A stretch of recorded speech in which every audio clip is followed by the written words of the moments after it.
रोज रात्री ती दुसऱ्या पुरुषाकडे जायची आणि नवरा स्वतः तिला सोडायला जायचा. हे वाक्य पहिल्यांदा कानावर पडलं तेव्हा चहाच्या टपरीवर बसलेले सगळेजण एकमेकांकडे बघून हसले होते. काय जमाना आलाय बघा, कुणीतरी चहा ढवळत म्हणाला. दुसऱ्याने लगेच भर घातली, आणि तो नवरा, तो तर स्वतःच तिला सोडायला जातो म्हणे. गावात बातमी वाऱ्यासारखी पसरली होती. रात्री 9:30-10च्या सुमाराला सुनीता घरातून बाहेर पडायची आणि तिचा नवरा गणेश तिला स्कूटरवर बसून गावाच्या दुसऱ्या टोकाला सोडून यायचं.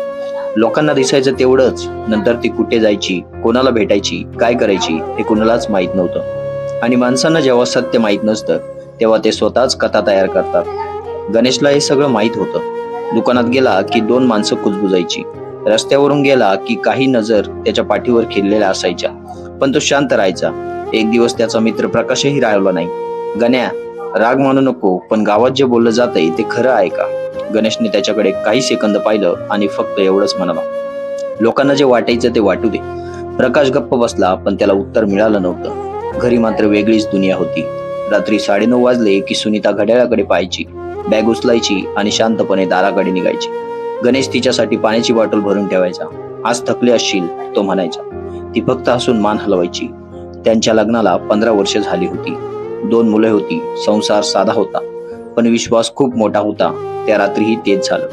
गणेशने स्कूटर काढली, सुनीता मागे बसली. रस्त्यात दोघे फारसे बोलले नाहीत. गाव संपलं, चौक आला आणि जुन्या वाड्यासमोर स्कूटर थांबली. सुनीता खाली उतरली. गणेश म्हणाला, काही लागलं तर फोन कर. ती म्हणाली हो, आणि आत निघून गेली. त्या वाड्यात राहत होते तिचे वडील. गेली 3 वर्षे ते अंथरुणाला खिळले होते. आई गेल्यानंतर त्यांची काळजी घेणारं कोणी नव्हतं. दिवसा एक मावशी यायची, पण रात्रीची जबाबदारी सुनीताने स्वतः घेतली होती. कारण तिच्या वडिलांना रात्री वारंवार उठावं लागायचं, औषधे द्यावी लागायची, अंग पुसावं लागायचं. त्या अवस्थेत त्यांना एकटं सोडणं तिच्या मनाला पटत नव्हतं. सुरुवातीला ती एकटी जायची, पण रात्री उशिरा परतताना तिला भीती वाटायची. म्हणून गणेश स्वतः तिला सोडायला जाऊ लागला. एवढंच सत्य होतं. पण हे सत्य कुणाला दिसत नव्हतं. लोकांना दिसत होता फक्त एक पुरुष आणि एक स्त्री रात्री कुठेतरी जाताना. एक दिवस शेजारची शांत काकू सरळ सुनीताकडे आली. बाई, आम्ही काही आंधळे नाही. गावात काय बोललं जातंय ते ऐकतोय. 2 मुलांची आई आहेस, थोडा विचार कर. सुनीता काही क्षण स्तब्ध उभी राहिली. तिच्या डोळ्यात पाणी आलं, पण ती काहीच बोलली नाही.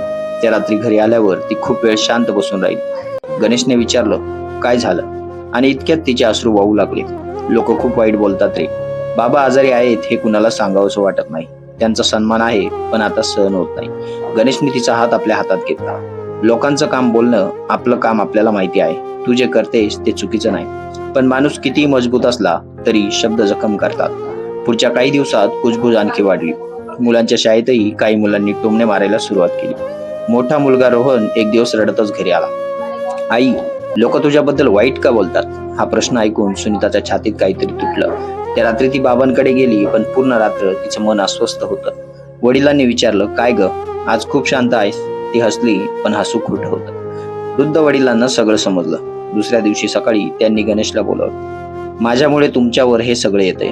गणेश लगेच म्हणाला, बाबा असं बोलू नका. पण वृद्ध माणसांच्या डोळ्यात अपराधीपणा होता. काही दिवसांनी गावात एक घटना घडली. मध्यरात्री बाबांची तब्येत अचानक बिघडली. सुनीताने घाबरून गणेशला फोन केला.